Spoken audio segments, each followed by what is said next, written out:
In this video, we will look at 5 things you should avoid when creating your bar graphs, unless you really know what you're doing.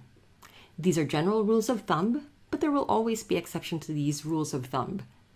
We know that when we visualize, there are other important considerations at play that can influence our design decisions.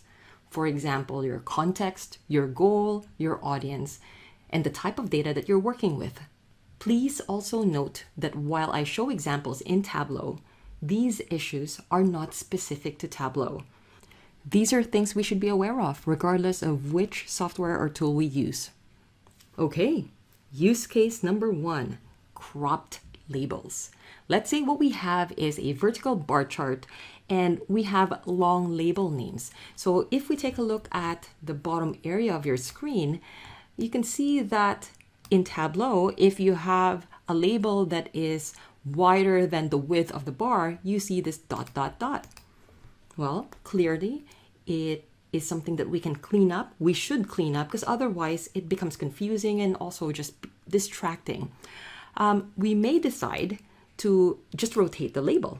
So if we rotate the label, now we can clearly see all of these labels, all of the actual values. But I will challenge you to see if it is possible to make this a horizontal bar graph instead. With a horizontal bar graph, so if we simply swap the rows and the columns, with a horizontal bar graph, it gives us the ability to play around with the width of the label without sacrificing the value of the bars. Use case number 2, too many slices and labels. I've seen this a lot, and actually the questions that I get with this type of chart is, well, we don't see the labels for some of these areas that have really small slices. Is there a way for us to force it? Technically, yes. Tableau will allow you to have overlapping marks. So when we go to label, you can click on this option to allow labels to overlap other marks. And once we select that, this is what we get. I don't think that's a solution, but that's a yes answer to the previous question. So right now, what we want to do is, well, what is the best way for us to move forward if you have too many slices and too many labels?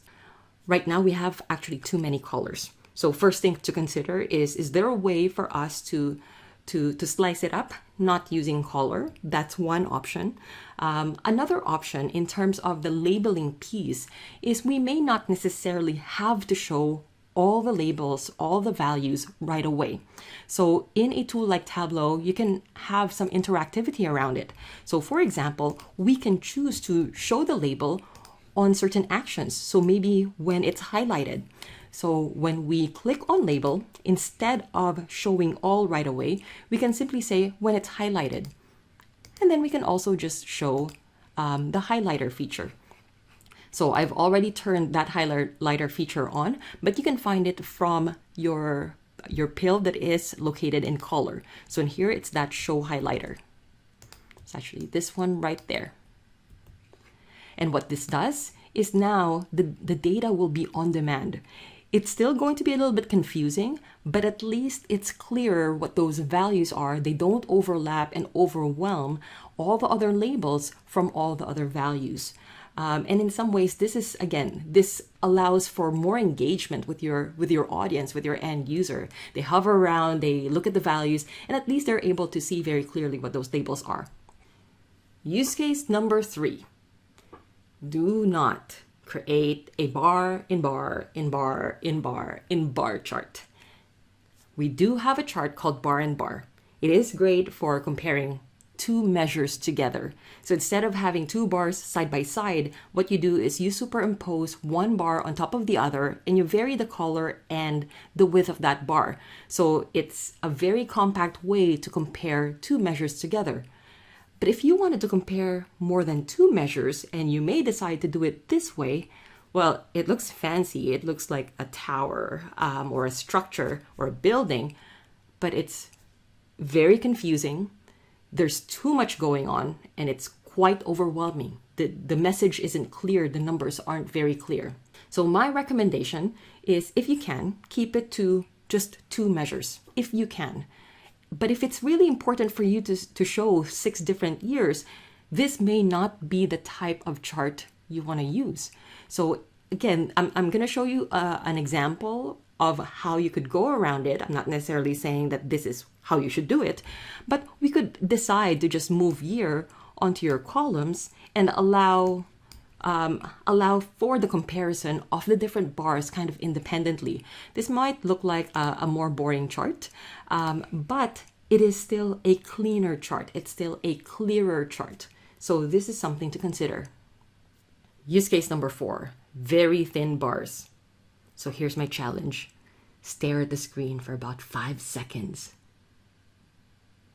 And this is probably very distracting for you. It's like the lines are changing, they're glimmering, and you're gonna have to look away because at some point this is very either hypnotizing or really just disturbing. But what this is what we call a Moiré effect. A Moiré effect is when there is a perception of vibration, and it's also very distracting.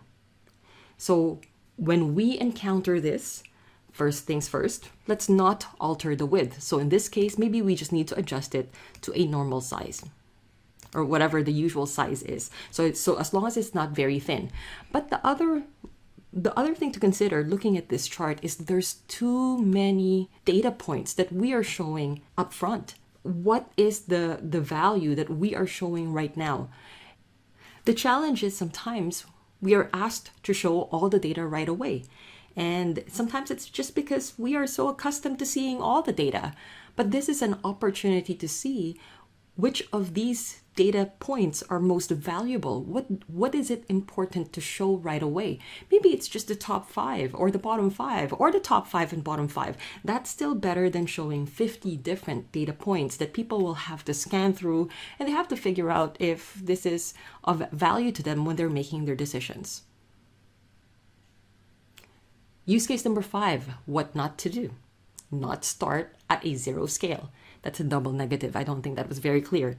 But notice in here you have 3 asterisks. I put 3 asterisks in the title, and it's because there are cases where it may be okay to start at a non-zero baseline, and we'll get to that. But right now, at first glance, pre-attentive attributes, what we see is we have a tall bar, a slightly tall bar, and a very short bar. So in this case, in this particular chart, it looks like comedy is not making any money at all.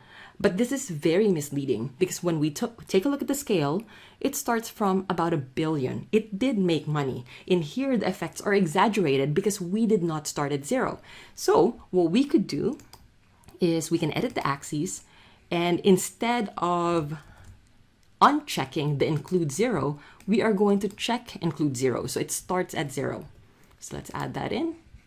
And now it doesn't look as drastic. And we can see how and why this can be misleading. There are use cases where it's okay to start at a non-zero base value.